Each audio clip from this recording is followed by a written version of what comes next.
Hi, everybody. Welcome back to another episode of Literally What, and happy Monday. I feel like this is the first episode I've posted on a Monday, which I don't really know why I chose today because to me, Monday is the worst day of the week. Tuesday, you've made it past that whole Monday sucky day. Wednesday, we all know hump day, middle of the week. Thursday, to me, is kind of better than Friday because I'm looking forward to Friday and the weekend, and there is so much hope in the air. Once you get to Friday, you're basically already at Saturday. Your weekend is basically almost over, and then you're back at Sunday Scaries, and it's a whole repeat.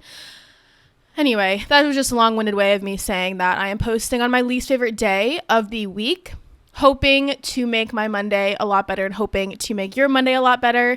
If you are listening to this on your way home from work, if you're listening to this getting ready for bed, or if it's Tuesday or Wednesday or a totally different day when you're listening to this, thank you so much for listening to another episode. And if you have not already, subscribe to the YouTube, go follow the podcast on Instagram, 5-star reviews on Spotify. Really anything you guys can do to show your support and love for this podcast will really help me out, and I would so appreciate it. If you are watching this on YouTube, which I do post all of my episodes on YouTube, you might notice two things. One, I might look a little bit more red than normal. Number two, my background is swaying in the wind a little bit. And no, I am not filming outside. I am still in my podcast room, but I have been suffering severely from a terrible, awful, gross, really bad sunburn. And I really have no one to blame but myself because I knew this would happen, and yet I continue to follow through with my plan of going to the beach, not putting sunscreen on. Everyone that's listening to me that knows me, I can already see you literally yelling at me through your phone or computer or TV, and that's okay. I really have nothing to say except I am dying, and this is my punishment, and I have to live with that. So basically, we went to the beach this weekend with some of our friends, and I was like, this is the first time I'm really going to be spending an entire day on the beach. I love summer and the sun because if you're a redhead, we don't really tan. We just have a lot of our freckles come out. I think I look my best in the summer when all of my freckles are out, and that rarely happens because I try to stay away from the sun, but now I'm in Florida, so I'm really pushing the sun limit for my skin.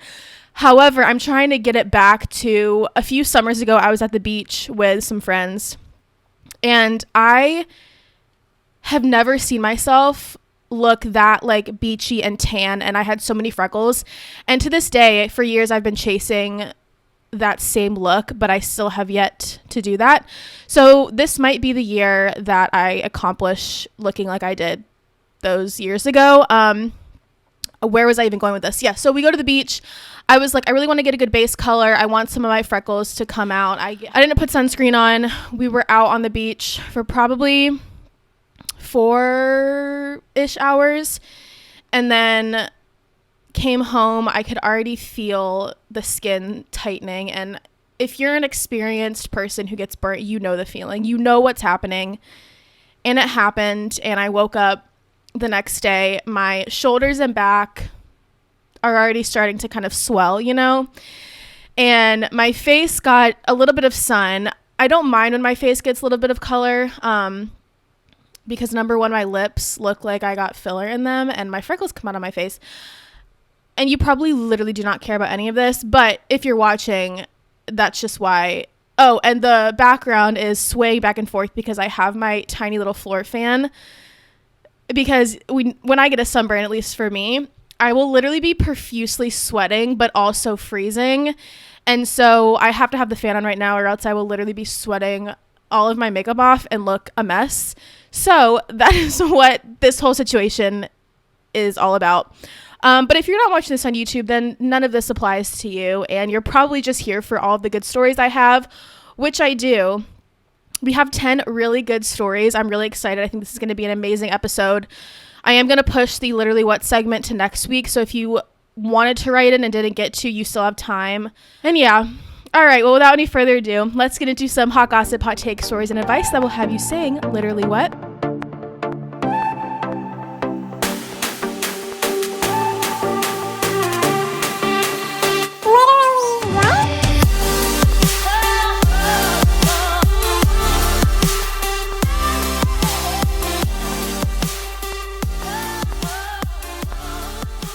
All right, before we jump into our stories, I first need to know if any of you guys have seen The Real Housewives, really any of the franchises. I have become really a fan of Bravo shows, specifically Vanderpump Rules. I'm almost done binging Summer House, Winter House, and I didn't even realize so many of the memes, so many things I see on my social media and pop culture wise all relate to some form of Real Housewives franchise. And I didn't know how big a thing it was. I knew, but I didn't really think about it until right now. And I want to get into it, but there's also, I know, like hundreds of episodes, tons of seasons, so much to catch up on. And I don't even know if it's going to be worth it for me. But if you have watched them, please either DM me or comment on the YouTube. I don't know. I want to know if it's worth watching. Any of the franchises, I've heard to start The Real Housewives of New York or New Jersey or Beverly Hills or Atlanta first. I don't know. I don't even know if that's something I'd be interested in, but I think it is because I think I'm becoming a Bravo girly. So we'll see how it goes. But let's jump into our stories because some of these I'm really excited to talk about. I think a lot of you guys are going to find these really funny. And that's what I love about, I feel like everyone who watches or listens to this episode, you guys kind of like the same things I do. And I feel like the stories I pick, I think about you guys in the back of my head. Like, what are they going to want to hear? And I try to do stories that aren't so mainstream that it's like you've heard the same story over and over and over again. And I do, of course, do top stories that are talked about so that you know what's kind of going on, but also stories that you might not be talking about or have heard about. And that's why I'm here. So let's jump into our first story, which is BRIT Smith has released her 2012 unreleased track Karma's a Bitch amid the JOJO SIWA controversy. So if you guys remember, JOJO SIWA came out with her whole adult era that is totally a mess, totally a fail, and her hit song that came out, hit song in quotes, Karma's a Bitch. You would think she wrote this song or this was her original song since she's starting this whole new era of her life. And come to find out, it was actually written back in 2012 for singer BRIT Smith. But I found out some more information about this. So BRIT Smith says Karma's a Bitch was originally written with Miley Cyrus in mind. Honestly, she would have killed it. Miley Cyrus ultimately passed on the song, and then Rock Mafia offered it to BRIT Smith. And then they produced the original song, and she's obviously in the music video. So then she recorded another song called Provocative, and then her label thought that that should be her debut single instead. And Provocative actually features will.i.am and Betty White in the music video. So this girl, I feel like, why have we never heard of her? And I feel like this is her time to shine, honestly, and we'll get more into that. But she regrets not going with Karma's a Bitch. So basically she went with Provocative as her lead single. And then when asked if JoJo Siwa did the song justice, she said, yeah, I think, it's nice to hear different interpretations of it. I was attached to my version, but it's nice to hear. So that's a way to say, like, what the hell is this woman doing with my song? So then apparently BRIT left the music industry after the Provocative single failed to chart. So now she's been very active on TikTok and posted a TikTok yesterday, basically setting the record straight about, JoJo has every right to re-record and re-put out this song. She doesn't want anyone giving her hate, and she doesn't want her to be bullied. She said that she was bullied in high school. And I think, JoJo's obviously been getting a lot of hate, and this coming out about BRIT Smith is totally icing on the cake. And honestly, I find it really funny. So anyway, she was also just thanking everyone for all the support. I think her original song, when she re-released it, it did end up charting because everyone kept listening to it. And then she said that she feels inspired to step back into music. She says she has a ton of songs that are that like early 2000s pop on her computer that she is going to be releasing. And when I tell you, I am so freaking excited. You guys know, like, pop music is my kind of music. Early 2000s pop is like, I still will listen to that whenever I have kids, whenever I'm old, that will be all I listen to. And so she said that she has 2 really young kids. And so for her life to be how it is right now, she did not expect this to happen, obviously. But she said she's going to put out those old songs for that nostalgia factor, which I just talked about last week about nostalgia. So this is like a full circle moment. But they will be coming out May 17th. I am so freaking excited. what, like, who, it's just proof that you really never know what can happen, and you can be in a totally, completely different stage of life and have something totally change the trajectory of where you thought your life was going. I mean, she has 2 little babies and is now like getting millions of views on TikTok. Her song was re-released. She's coming out with more music. It's like, I don't know. It's wild to me, but I'm really happy for her. And I think it's really cool. And, you know, the fact that it also is kind of like a jab to JoJo SIWA. I'm sorry. Like, I'm not trying to be a hater, but I just, anytime I see her, I just cringe. I can't do it. And, you know, I do think that people should chill on the hating, but also she's totally playing into it. And I think she loves it because it's getting her views and attention. So, anyway, but she will have music out May 17th. Very excited. Our next story that I'm sure none of you have heard about, Taylor Swift has released her new album, The Tortured Poets Department, alongside the anthology installment, which features a total of 31 tracks. So we all know she was coming out with her first album. There were a lot of hints about 2, so people thought she was going to come out with another album, or she was going to do Reputation as well as a drop. And then at 2 a.m., she came out with the second part to her album. 31 songs. Before I get into this story, I have to preface, because Swifties can be insane if you do not agree with them. I'm not an anti-Swiftie. I grew up listening to Taylor Swift. She is such a huge part of my childhood. I've talked about this before. Speak Now is my favorite era, and I do love her. I listened to this album, and I also need to preface saying I am not a slow song, folksy kind of listener. I pretty much only listen to rap and pop and house music and like upbeat. So I have to say that as well, because obviously this album is not that. I did listen once through most of the album. The second half of the album, I just kind of lost it. But the songs that I do love off of her album, which if you guys have listened to the album, I think they're pretty much all the pop songs, but My Boy Only Breaks His Favorite Toys, I think that's my favorite one, honestly. Florida, because it's upbeat and also I live in Florida.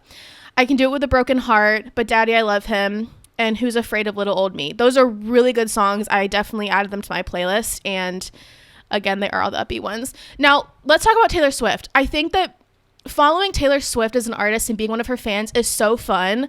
I kept getting all these videos of like little Easter eggs. I know she did like a pop-up for this album in LA that had a ton of Easter eggs.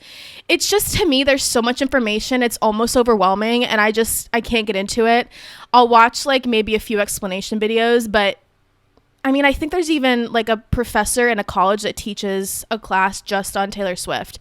Her mind is crazy, and the way that she does her Easter eggs, the way she plans everything out, and I respect her so much for it. Her being an amazing lyricist isn't a question. I think she writes feelings in a way that is so crazy to think about, and I don't think anyone else could write it in a way that she does, and she just shares feelings and experiences, and the words and phrases she uses are just so unique.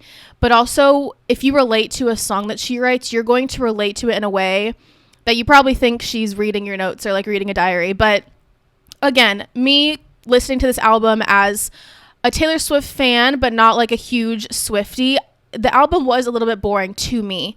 I think the album was very much almost like a diary, and I think that the people who really followed Taylor Swift in her life got to learn a lot about what she was going through. And even me, I was wondering, I mean, she went through a really hard breakup, you know, being with someone for 6 years and then going on the Eras tour. And so I think the album really gave people an insight into what she was feeling.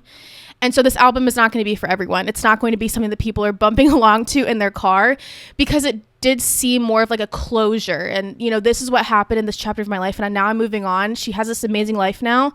And I know a couple of the songs are about Travis, and then a lot were about Joe, and then I feel like a lot were about Maddie. Is that like a thing? I don't really know. The one she wrote about Kim Kardashian, you know, I will give Taylor credit, like, to still hold on to this grudge about Kim K and to write a song about it all these years later is kind of crazy.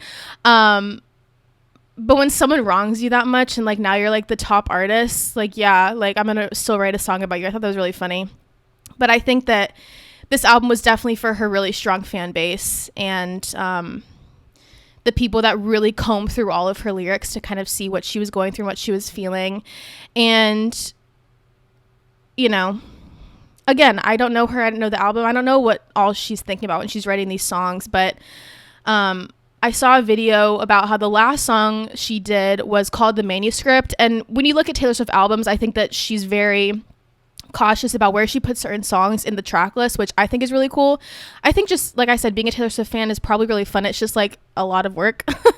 But she did The Manuscript for her last one, which I think is like saying, you know, even when she posted on Instagram, it was like, the story isn't mine, it's yours. I think she's definitely closing out this chapter and moving on and shifting to something else. And this album was really beautiful. The few songs that I did like, I definitely have added to my album, but I don't think the album was for everyone.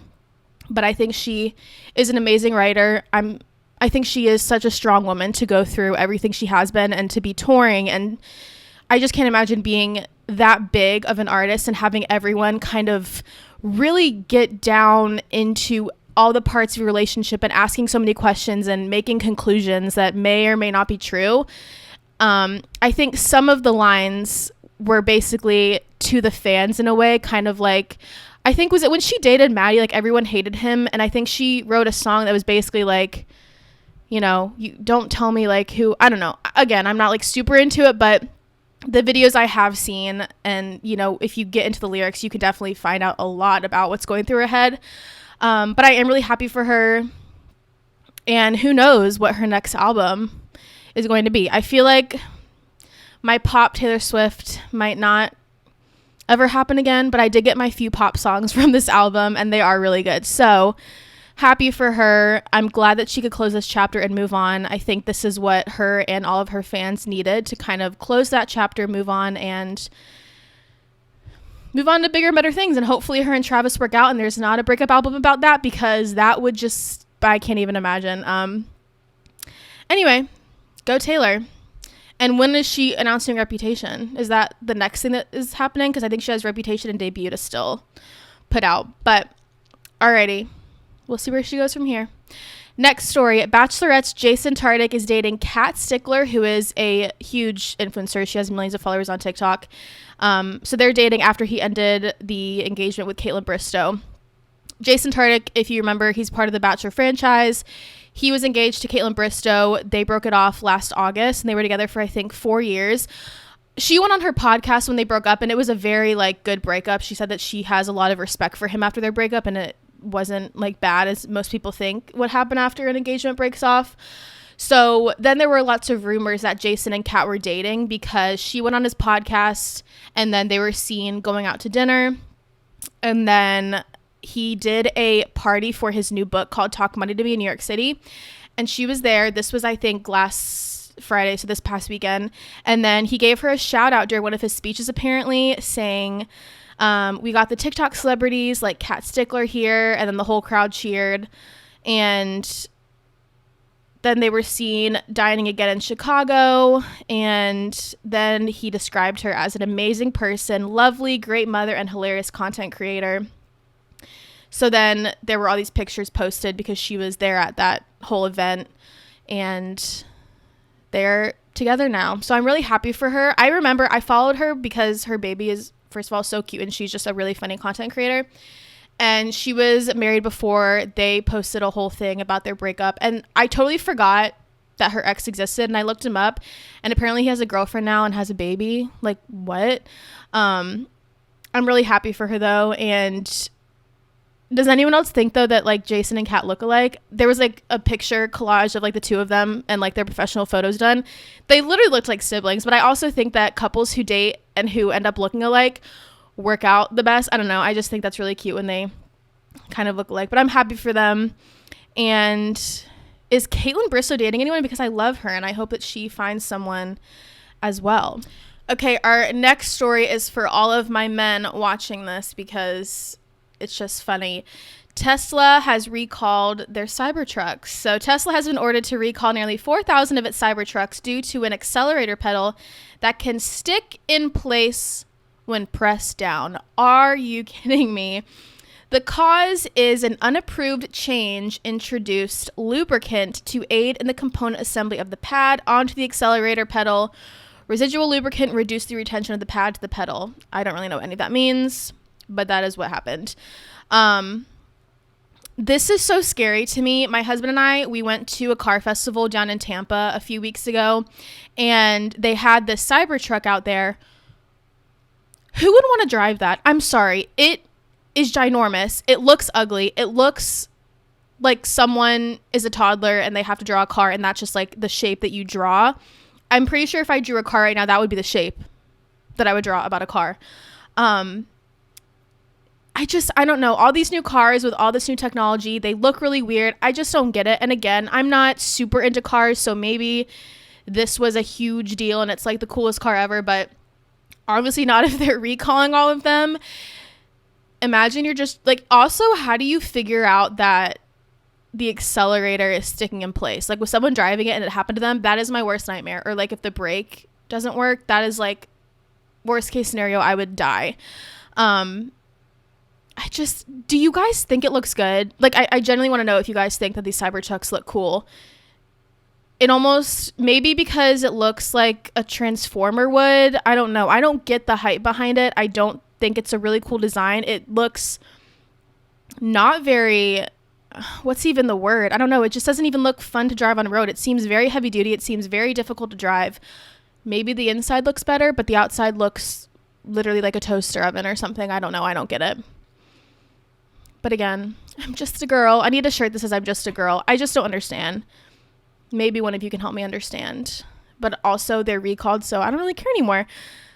And honestly, if they put these back out, why would anyone buy it knowing? I don't know. Like that would just scare me if they put it back out. What if something else happened to it? I don't know. Teslas in general just scare me. This new technology with cars, like self-driving cars, just everything about it, I don't like. I have my Mazda and I have plenty of technology and it works for me. And I still sometimes I'm like, this is a little bit too much technology. I have like on the windshield, it'll say the speed limit. It has like the road lines for me. If there's a stop sign, if there's a car, like, I don't know.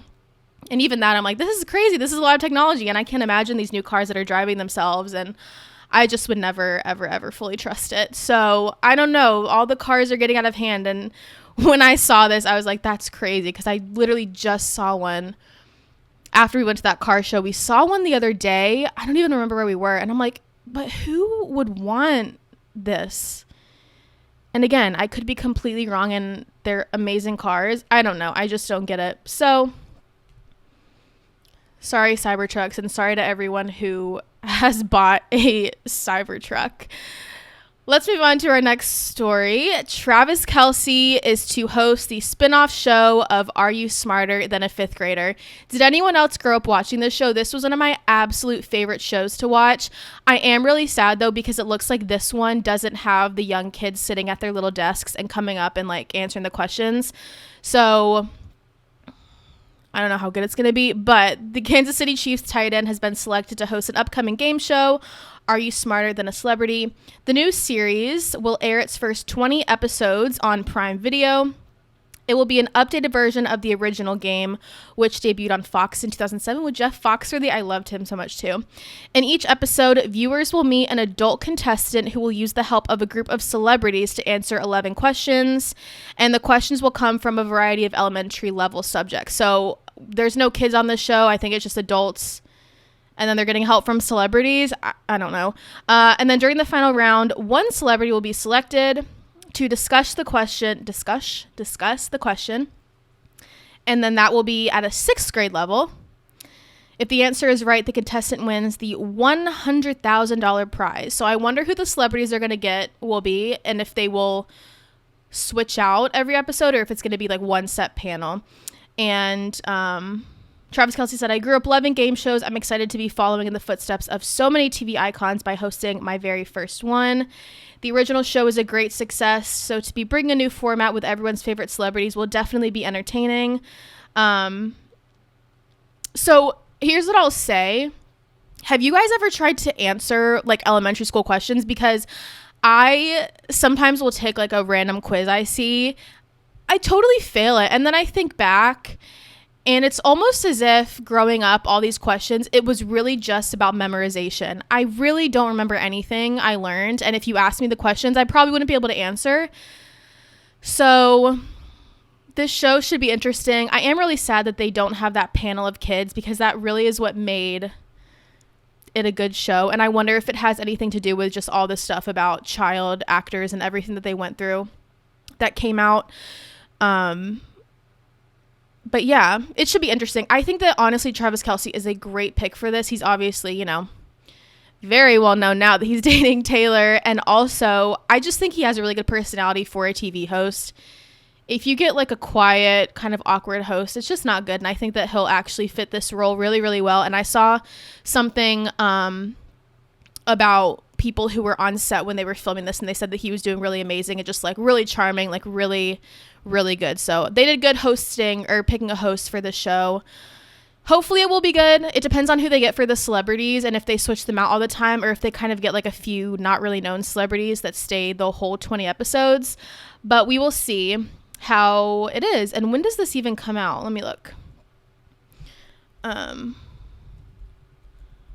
feel like, isn't there a show that has celebrities in it that you ask them a question, or is that like it's people who are like a famous chef and you have to, does anyone know what I'm talking about? Okay, I don't think we know when it's coming out. Oh well, I'm sure we'll find out eventually. All right, I'm excited though. I'll probably watch and kind of see how it goes, and if anyone, well, I'm sure, do you think they would bring Taylor Swift on that? I don't know. We'll see. Let's jump into our next story. Logan Paul and fiance Nina AGDAL announced their pregnancy. So months after they got engaged in Italy, Logan and Nina shared that they are pregnant with their first baby. Alongside a photo of the couple kissing under a cherry blossom tree with their sonogram, Logan wrote on Instagram, "Another Paul coming this fall." Can you get any cheesier than that? I thought this was really cute because when I saw it on my Instagram, it looked just like a normal pregnancy announcement. And I think that that is really cool to see, like, people who are more well-known do just like normal things. And some pregnancy announcements and gender reveals, I feel like, get way out of hand.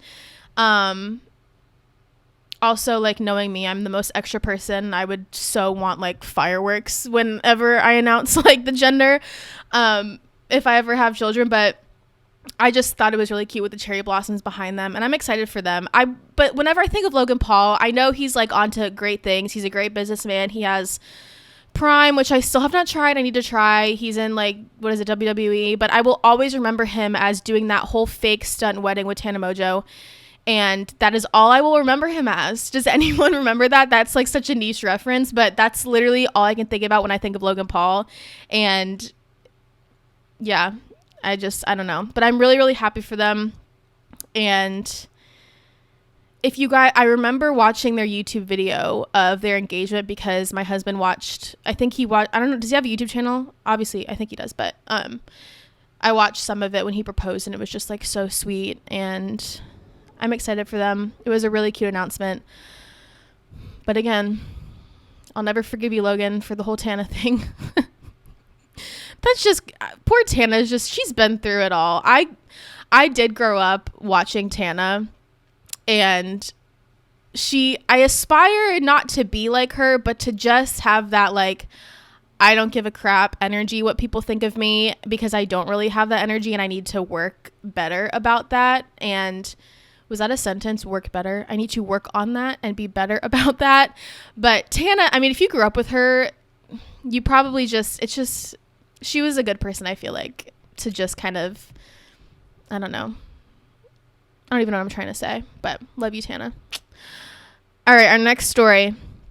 Rihanna said that she has hits ready for her album. If I hear one more freaking story of Rihanna saying something about her having songs and her coming out with an album, because you guys know Rihanna is like one of my number one. She is literally one of the queens of early 2000s pop, and I'm so over hearing these stories that, like, I just said, just drop the album, because I'm sick of this.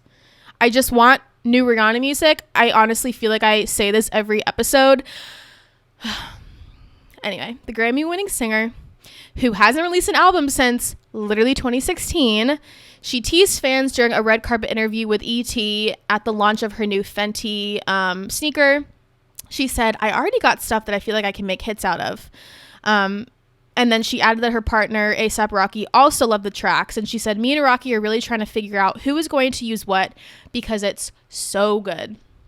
And then when asked when the new album would drop, she said she's not sure and said, "I want to know too." What does that even mean? Like, don't hint at this if you don't have some form of plan, because I'm just going to get sick of it. And I'm getting to the point, Rihanna, where I'm going to stop bringing you up. I'm almost at that point because you keep doing this to me. You keep saying you're coming out with an album and then you don't, and then you tease it again, and then you don't have any idea what it's coming out. And you're just really playing with my feelings, Rihanna, and I really don't love it. And like, I do love you, but this is getting enough and it's too much. So I still love you, but I'm over it. Okay? Just come out with new music. You have the hits. So just put them out. I don't know what you're waiting for. I really don't know. And also, if it's not like pop music, I will also be upset about that. But I will still love you. Alrighty. Our next story, MARISKA Hargitay. Is that how you say it? She helps a girl reunite with her mom after she's mistaken for a real life cop. So if you don't know, she's from SVU, obviously. And so while she was filming Law & Order SVU in New York City, the actress was approached by a little girl who mistook her for a real police officer based on her costume, which obviously she has a very real looking police badge. And so the trio went up to MARISKA as she was shooting a scene and basically interrupt filming to ask her for help in finding her mom. And then they ended up finding her mom. And then E! News reached out to MARISKA for a comment.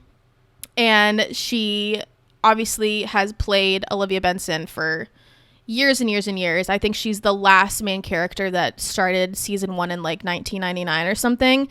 And so she said that playing a role like Olivia has offered important lessons that she has applied to her real life. And she said, "I would say learning to tolerate our feelings and knowing that we can get over anything, that they pass and then we're stronger because of it. It's just about accessing our strength." And she said, "I think that Olivia is such a badass who's grown into her power, and that is our journey for all of us women." Honestly, if I saw her down the street and something was happening with me, I would go up to her. Like, I love her. I mean, this show, it's been going on for what, like less than 20 years, but forever. And for her to still be, shooting this show still is so amazing. And so SVU obviously shows no signs of slowing down, which I'm totally okay with. It's an amazing show. And then they basically asked her what would her ideal outcome for Olivia be, like whenever the show does end, because I think that she will definitely stay until the end of the show. And she said, "I hope that she can get to a point where she feels like she's done enough service and that it's time to rest and be and see the best that life has to offer. She spent so much time in the darkest of what life has to offer. She's been doing this forever."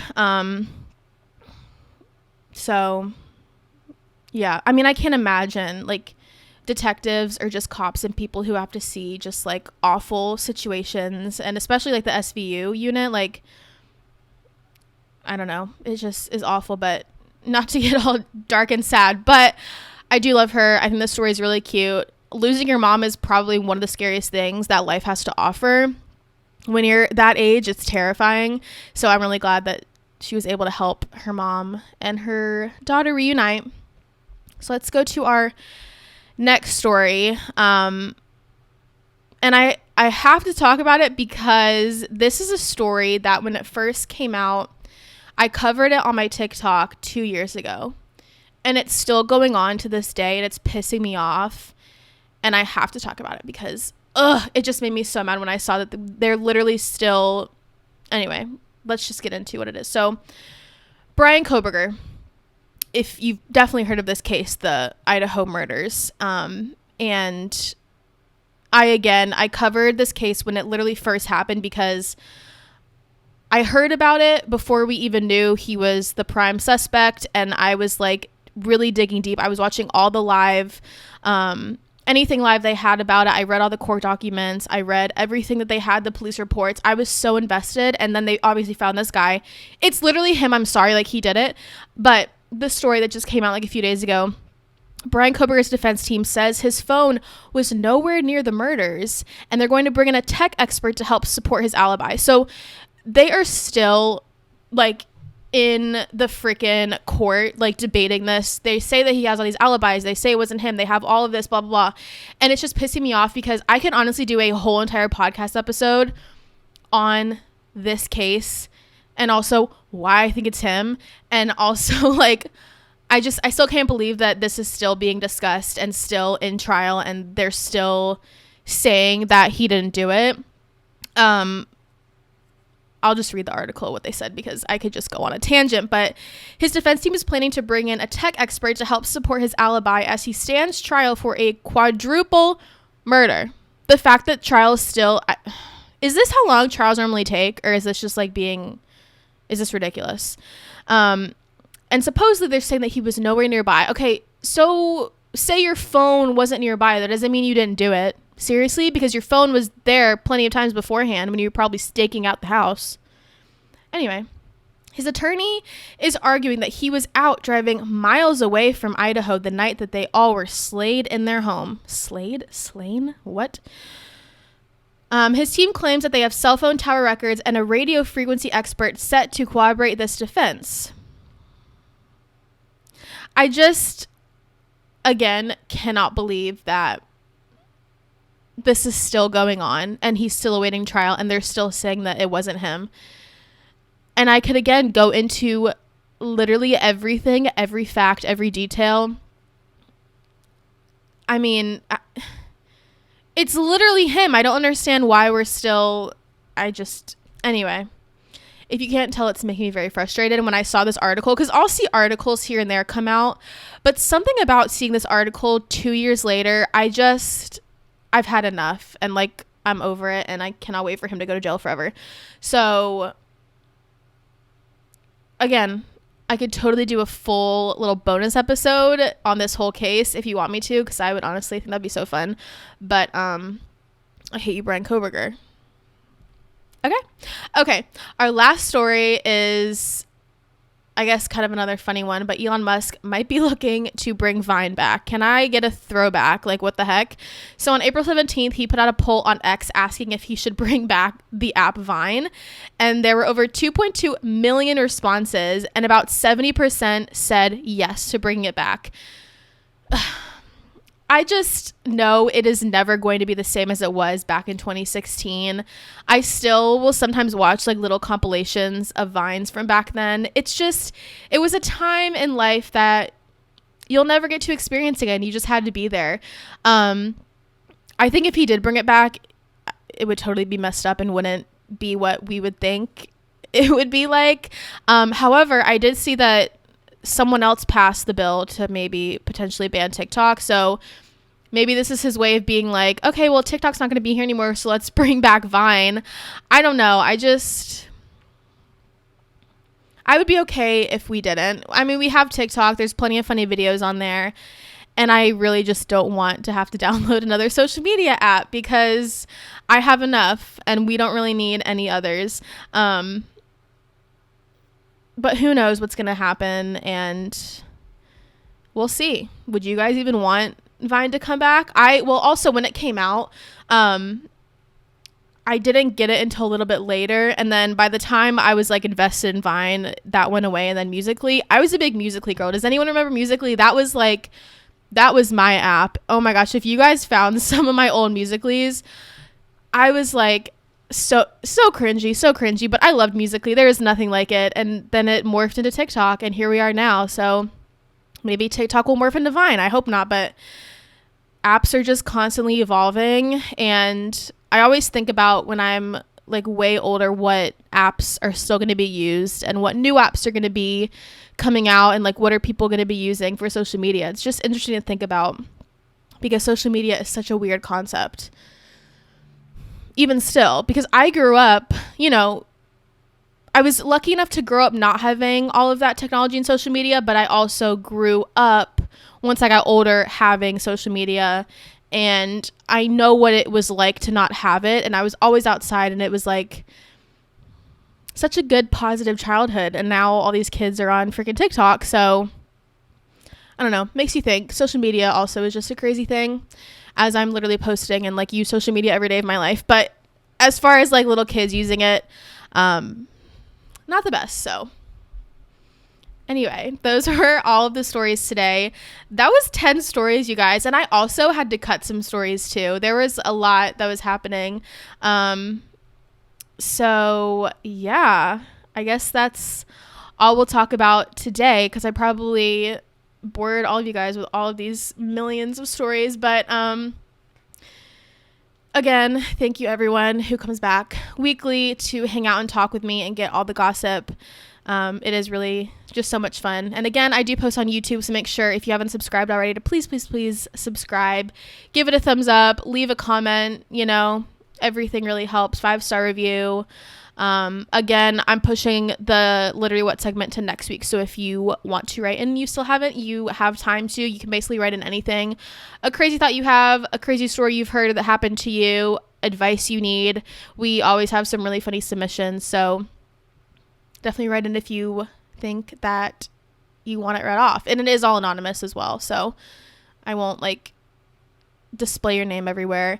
But I hope everyone has such an amazing week. We are getting into May almost. Oh my gosh, I'm so excited. I'm ready for summer. Well, my body's not yet, because I'm literally summered to a crisp, so I can't even think about going to the beach again until this goes away. But anyways, I hope you guys have an amazing rest of your week. Thank you again so much for all of your support. And I will see you next week for some more hot gossip, hot take stories, and advice that will have you saying literally what?